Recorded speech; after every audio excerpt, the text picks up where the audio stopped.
हिस्सेदारी की बात नहीं सर, हिस्सेदारी की बात इसलिए महागठबंधन नहीं कर सकता है। मैं आंकड़ा बता देती हूँ, 19%, 18.5 आप कह रहे हैं, मैं कह रही हूँ 19% मुस्लिम आबादी है। सीटें आपने कितनी दी है सर? महागठबंधन ने कितनी सीटें दी हैं? महागठबंधन ने 31 सीटें दी हैं।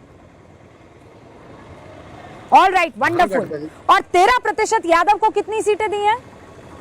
हाँ, यादवों की सीटें ज्यादा हैं, ये बात सही है, लेकिन वो राष्ट्रीय जनता दल ने ज्यादा कितनी, मैं बताती हूँ, छुपाइए मत पंकज जी, मैं बताती हूँ आपको। जो 18% मुसलमान है उसको आपने 30 सीटें दी हैं, है ना सर? 30, 31, अगर आप 31 करें मैं 31 मान लेती हूँ। और जो 13% यादव है उनको आपने 67 सीटें दी हैं।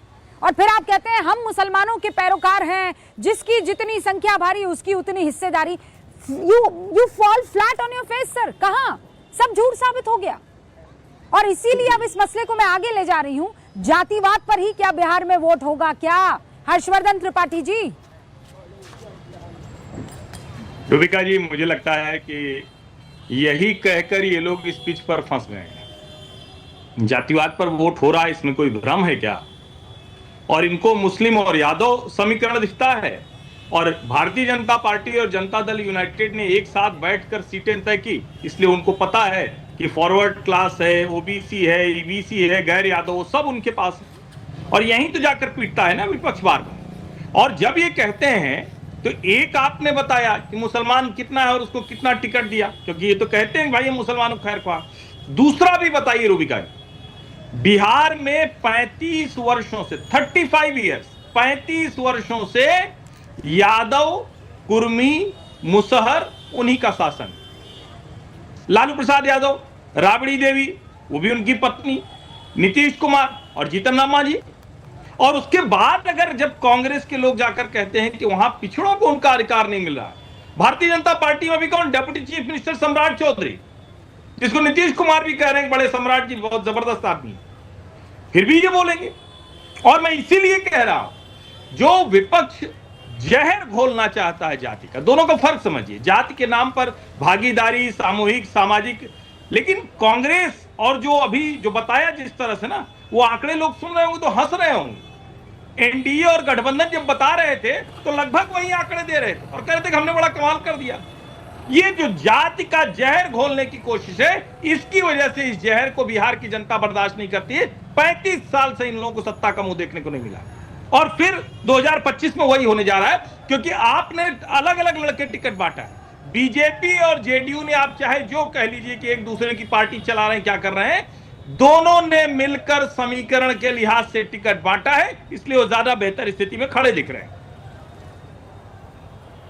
नहीं, और आखिरी बात, जो स्वर्ण जाति से कोई मुख्यमंत्री था वो कांग्रेस की तरफ से ही तो थे ना सर, ये हमको नहीं भूलना होगा। और आप सही कह रहे हैं कि इतने दशक गुजर गए हैं और अब तक बदहाली में अगर पिछड़ी जाति है, अगर बदहाली में ओबीसी है, दलित है, ईबीसी है, इकोनॉमिक बैकवर्ड क्लास, मतलब 100 जातियों को मिलाकर वो ईबीसी बना दिया गया है। आज भी हालत वो की वो है। लेकिन उसके एक हाँ, लाइन में कह दूं, लोग नाराज होंगे और पॉलिटिकली बहुत ये अनपॉपुलर ओपिनियन है। क्या यादव को पिछड़ा कहना ये उचित है? उत्तर प्रदेश और बिहार में यादव क्या पिछड़ी जाति में, पिछड़े उस समूह में शामिल होना चाहिए?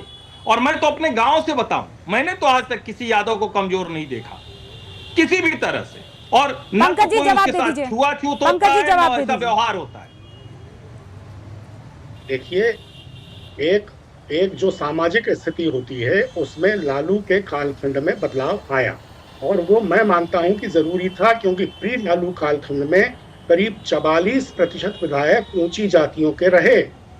तब तक लालू राज में वो 44% से घट के 25% रह गए ऊंची जातियों के। नीतीश का दौर आया तो उसमें भी 26.5% ही रहे। तो लालू के पहले पिछड़े वर्ग के विधायक करीबन 29.5% थे।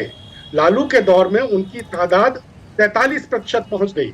नीतीश आए तो ये प्रतिशत थोड़ा गिरा, लेकिन 39% पे आकर रखा। एक दिलचस्प तथ्य मैं आपको बताता हूँ सारे कालखंडों में, रूबिका जी एक मिनट, सारे कालखंडों में मुस्लिम विधायकों का प्रतिशत 8 से 9 के बीच बना रहा, और दलित विधायकों का प्रतिशत 15.5 से 16.5 के बीच स्थिर रहा। ये एक बहुत बड़ा तथ्य है बिहार अरे की लेकिन हम राजनीति का, बिहार जिसे की क्यों दलित नहीं और- बात कर रहे हैं पंकज जी? हम ओवरऑल बिहार की बात करने से क्यों कतरा रहे हैं, ये बताइए। और आप ही बिहार का ही लोगों की बता रहा हूं लंबे मैं समय तक आपको। सत्ता रही है ना पंकज जी।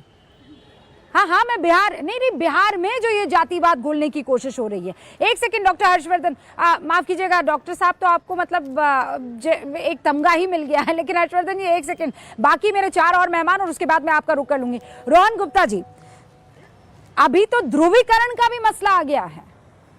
मतलब जो शब्दों का इस्तेमाल हुआ है, यदमुल्ला से लेकर ये जो राम अंधभक्त हैं, वो सब के सब एंट्री हो ही चुकी है। क्या ध्रुवीकरण के सहारे चुनाव जीता जाएगा? रूबिका जी, पहली बात तो एक कहावत है, विनाश काले विपरीत बुद्धि। अब कांग्रेस को लग रहा है, महागठबंधन को लग रहा है कि चुनाव तो हार ही रहे हैं, और हर बार जो मोदी जी का व्यक्तिगत अपमान करने की राजनीति पे तुल जाते हैं, वापस उसी रास्ते पे बिहार में चल पड़े हैं। जिस प्रकार से मल्लिकार्जुन खड़गे जी ने मोदी जी के लिए शब्द प्रयोग किया, राहुल गांधी जी ने जो शब्द प्रयोग किया, वोट के लिए नाचने की बात की, ये क्या इनको शोभा देता है क्या? हर बार ये लोग मुंह की खाते हैं, पर ये मजबूरी हो गई है, क्योंकि बिहार में भी उनको लग रहा है कि अब कुछ बचा नहीं है तो मोदी जी को गाली दे दो, थोड़ा बहुत जो उनके टाइप का जो वोट है वो बच जाएगा। इन्होंने चुनाव का आगाज कैसे किया था? अपने मन से मोदी जी की आपकी तरफ से भी तो कहा गया ना, प्रधानमंत्री ने कहा ना कि कट्टा सटा के, और उन्होंने बार्गेन कर लिया, कट्टा सटा के डरा दिया, और उसके बाद जो है सीएम पद अपने नाम करवा दिया।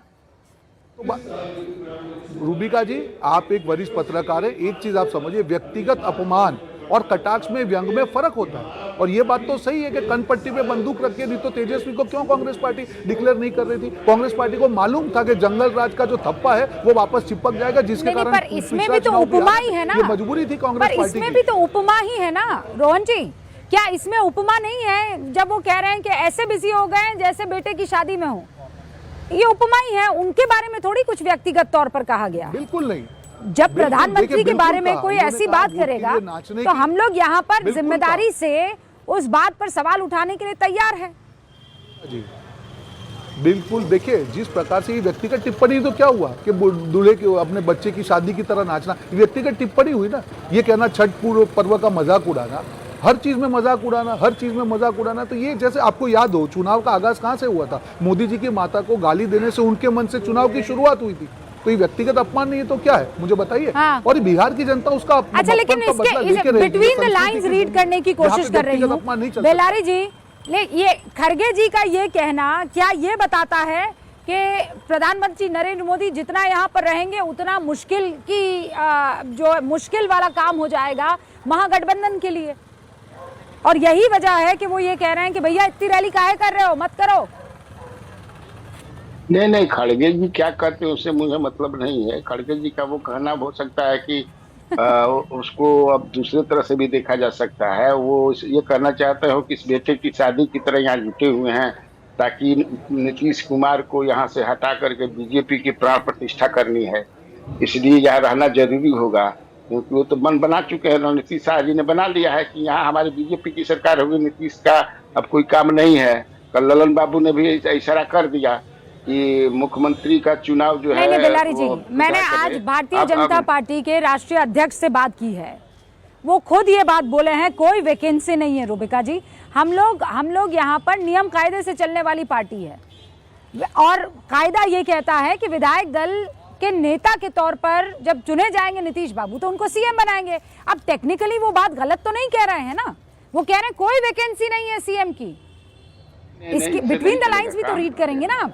हाँ, बिटवीन द लाइंस से मैं पढ़ रहा हूँ। पढ़ने पिछले बार ऐसा नहीं कहते थे कि वैकेंसी नहीं है, पिछले बार तो खुलेआम कहते थे कि नीतीश होंगे इस तरह से बात। खैर, अब चलिए, आप ये बोलती हैं, अभी भाजपा के हमारे जो मित्र हैं वो भी बोल रहे थे कि इतना गंदा कैसे बेकार शब्दों का प्रयोग करते हैं, नाचने उछने वाला।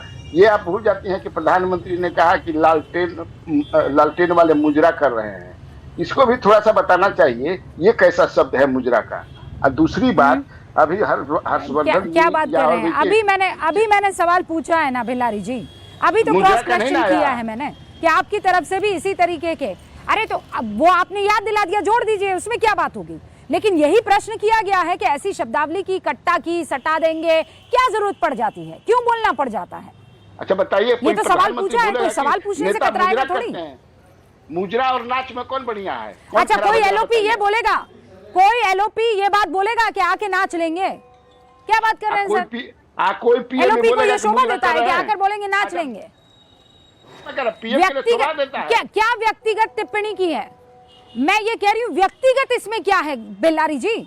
व्यक्तिगत क्या है? उन्होंने कहा कि राहुल जी मुजरा करेंगे, उन्होंने कहा कि तेजस्वी जी मुजरा करेंगे, उन्होंने कहा कि फला आदमी आकर मुजरा करेगा। ये नहीं कहा ना उन्होंने, नहीं कहा ना सर उन्होंने।